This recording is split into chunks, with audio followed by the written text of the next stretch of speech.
can choose to be divided or we can choose to be united. I believe we must choose wisely.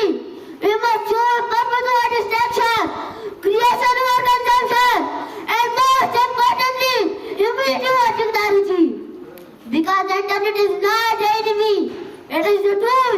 The question is not what it can do, but what we will do with it. Dear friends, and every generation, there comes the mood that changes everyday life. For us, that was is the internet. But remember, power without wisdom leads to chaos.